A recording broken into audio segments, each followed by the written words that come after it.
Hello everyone, my name is Jocelyn, you may call me Joy, and in this video I'm going to relay some events that happened to me last night. It's kind of a story time, kind of a get ready with me if you wish to just sit there and grab a hot beverage on a cold winter's day. Carry on and do that, because this is the video for that. Yesterday I was invited out by a friend of mine who was having some birthday drinks. Great, cool, awesome, love that. And I was able to make it, which felt really good actually. It felt good to get out for the sake of my mental health and my physical health. Just like going outside kind of felt good, but this, was not to last. As all good things tend not to do. So the first thing that happened, the first noteworthy thing that happened, is that while I was out, obviously drinking alcohol and stuff, the need arose to go to the loo. I had an encounter in the ladies' bathroom with someone. Yeah. So I went in, and the only cubicle that was free was one that had a whole load of liquid on the floor, and you could see that there was an upturned glass behind the toilet. So it was obviously someone just spilt their drink, but it still meant that I had to squat and try not to touch things and try not to get my clothes or myself wet. I did what I needed to do, opened the cubicle, opened the door, and a whole group of women is there just like looking at me, and I'm like, oh, that was not me. Somebody has spilt their drink, that's not piss. Right? And I thought that was the end of it. And I tried to get to the sink, which was very difficult with about 5-6 people occupying a space this fucking big. But I washed my hands and turn around, and there's this woman looking at me, like giving me fucking evils. And she said, "Excuse me, but how many children do you have?" Which is such a bizarre question. Like, I'm in a pub at 10 at night.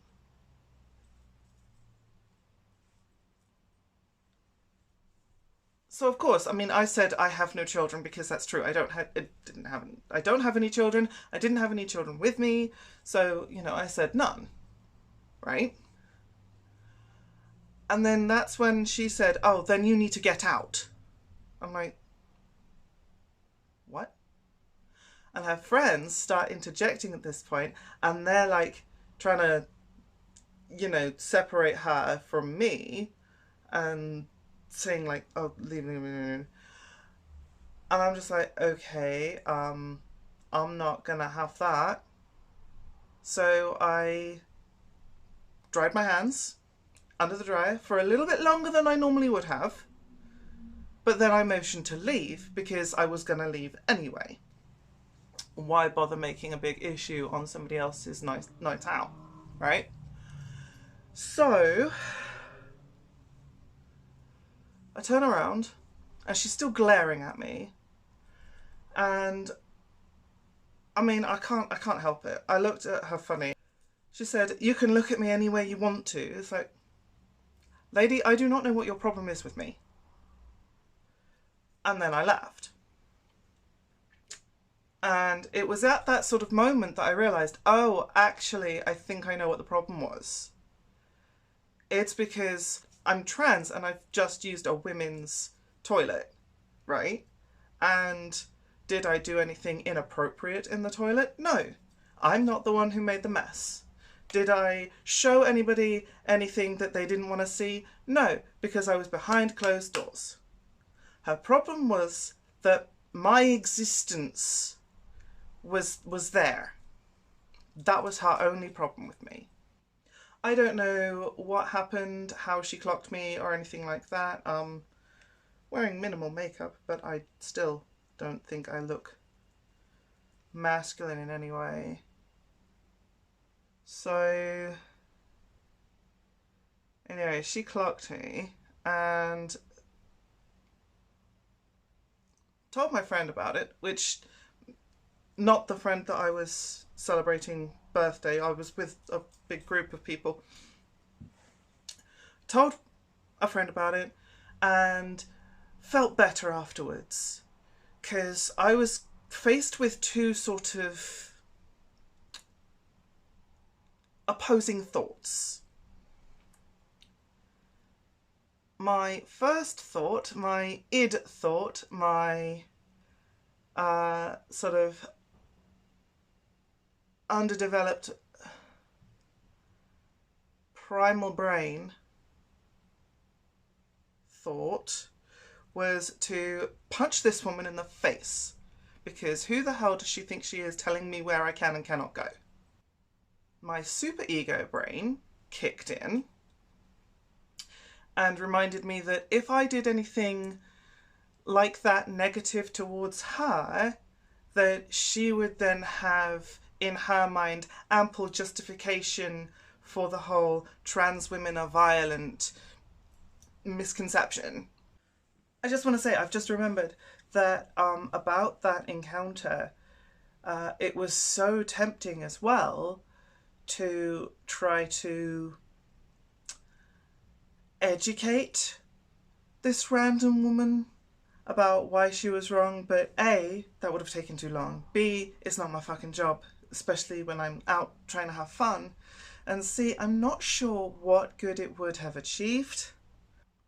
If I'd said to her, actually, I do have the right to be here, at least for now, because, you know, Tory government and all that, just love shitting on trans people.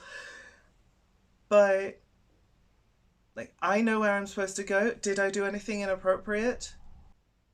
Then I would have said, well, look, trans people do exist. Whereas what that actually stems from is the perfect place for me is nowhere, because trans people aren't supposed to exist in this, you know, stupid, turfy mindset that you've bought into. But it wasn't worth the effort or the time or the trouble. So, but it feels like either way, I have just lost out. You know, I'm in a no-win situation here. And what with it being a pub and me and my friends continuing to drink, I needed to go again. And this fucking bitch, right? So my table group of people is here. Her table group of people is directly adjacent. And you've got to go between the two tables to get to the toilets. So, not wanting any trouble, I just kind of had to hold it for like an hour, which I know is awful, but this is the situation that trans people are faced with when not being able to go into the bathroom that aligns with their identity, presentation, and everything. What am I supposed to do? Go into a fucking men's toilet looking like this? All femme and dolled up? No, I don't fucking think so, actually, because that's going to raise even more eyebrows. And when I say eyebrows, I do mean, like, things could get even more dangerous. So, comes to the end of our time at this pub, and one of my friends says, oh, I need to go wee, and I'm like, yes, I will join you in on that, because I didn't want to go alone.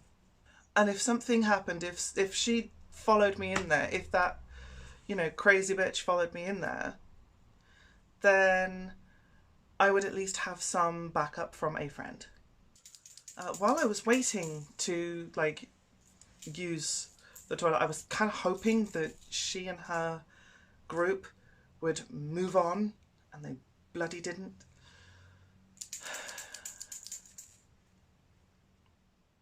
So that kind of put a dampener on my night.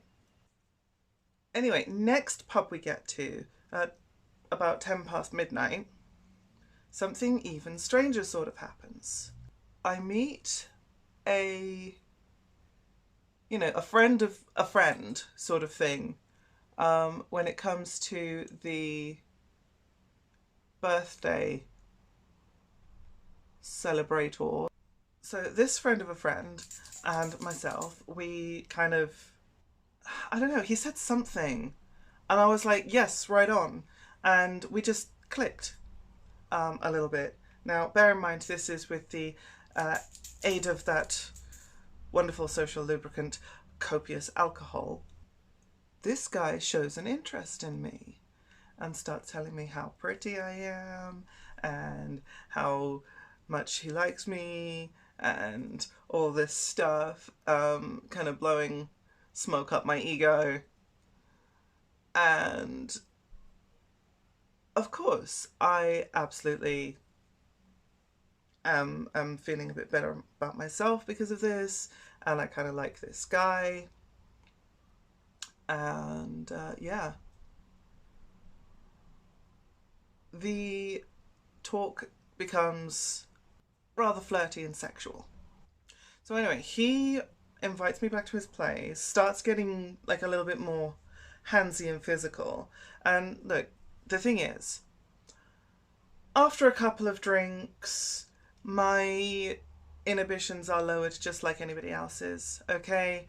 And yes, we do start snogging in the middle of this pub, but that's as far as I'm willing to go. I'm not easy. And I turn him down in like the nicest way, saying like, look, I've got stuff to do tomorrow, which was true at the time, and I'm not going to go home with you, especially because it's literally the next village. But we swapped phone numbers and stuff may happen in the future. However, there were some things said by him that made me feel a little bit uneasy and insecure regarding my anatomy. So the thing is, he had assumed that I had a the lady parts that normally are found on ladies. And here I run into a problem because I don't want to put myself in a dangerous situation with some guy I've just met who has had a lot to drink, who may get freaked out if I tell him the absolute truth there and then. So I gently skirt around the issue, we swap numbers, and I have arranged to go for coffee with him to talk about things. I'm going to a crowded, public, sober place to essentially to drop the bomb on him, right? So twice in one night I have faced these weird interactions with people that have put me in some kind of awkward situation because of being trans. Because of first being assumed to be trans and second being assumed to be cis. Do I think this is the worst thing in the world that's ever happened to me? Of course not. But it does highlight something very interesting about the lives of trans people when it comes to just trying to have normal social interactions with people and these sort of extra minefields that crop up as a result. And I figured it was worthy of at least sharing because there are people who don't know about these things that probably should. If you would like to be a really good ally, then don't tell us where we can be because we know what's going on with us. Okay? We know. And as lovely as my friend was offering to, deal with that woman, like, it's best not to. And also, and I know this is such a cliche from like 6 years ago now, but not assuming someone's gender, that's actually pretty good advice. Anyway, that's all from me for now. Please stick around because I've got some very interesting stuff coming up. And of course, as always, non-binary is valid, goddammit.